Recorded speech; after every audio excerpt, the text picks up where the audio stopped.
Hi, Susan. Hello, Neil. Happy New Year. Happy New Year to you as well. I guess you did not get a new tie for Christmas. Wow, sarcasm right off the bat. I told you I was going to wear this tie just to annoy you. You know I am kidding. So, we concluded our last meeting by asking the key question. Can we move our email backbone infrastructure to the cloud? Well, if I remember correctly, you said yes, and something fuzzy like. But why would we want to? Exactly. And what do you think, Neil? I think the answer is clear. Yes, if we want to save the company money. I guess you must have had too many eggnogs over the holidays and forgot everything we talked about. I hate eggnog.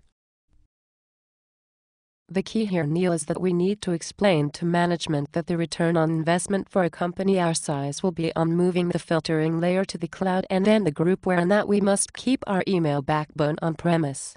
And you can guarantee that management is going to say the same thing I did last time we talked about this. Which was, of course, what else if left? Okay, let's talk about all of our SMTP applications.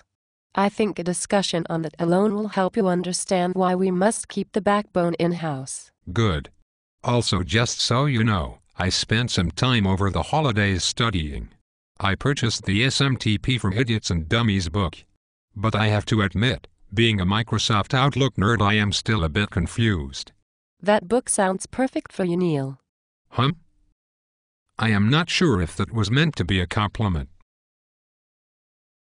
It's well understood that virtually all large companies like ours rely on groupware email systems for person-to-person communications, and is the most compelling part of the email infrastructure to move to the cloud. That I understand. What came as a surprise to many of my peers when they tried moving email to the cloud is how many different departmental applications they discovered during their cloud sourcing project that rely on their email infrastructure. Okay, can you give me some examples?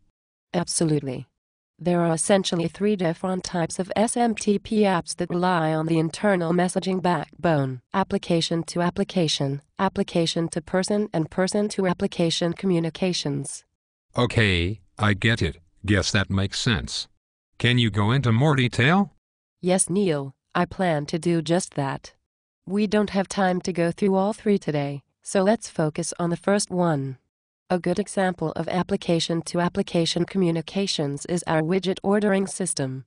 The ordering system generates email messages and sends them to our warehouse fulfillment application. Okay. The warehouse application receives the message and prints a pick sheet so our warehouse personnel can fulfill the order. Okay, why would that application not be well suited for the cloud? If you think carefully about the message flow, it will illustrate how inefficient the cloud would be for an application like this.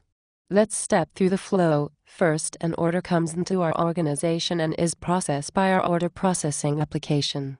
The order processing application then emails a pick sheet to the warehouse application. If the email backbone is not on-premise, then the pick sheet message leaves our network into the cloud. The cloud infrastructure then determines that the message should be routed to the warehouse application. The message is routed back into our on-premise infrastructure to our warehouse application, which then prints the pick list. The picker then confirms the order is being picked, which generates an acknowledgement message back to the ordering system. That acknowledgement goes back out to the cloud infrastructure, only to be routed back to our network infrastructure. Huh? So Neil, do you think it makes sense to have all of this traffic between the cloud and the internal infrastructure for two applications or down the hall from each other? No, I guess it does not. You were right, Susan.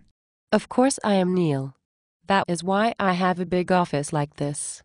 You just wait, Susan. I will have an office like this very soon. If you do, I will buy you a new tie and even take you to drinks and dinner to celebrate. Drinks, dinner, and a new tie. I think she is beginning to like me. What was that you said, Neil? Oh, nothing. I was just talking to myself. Okay, we will finish up tomorrow going through more examples of why we can't move our email backbone to the cloud, and then you can take a stab at the presentation for the executive staff. Sounds good, Susie. Susie?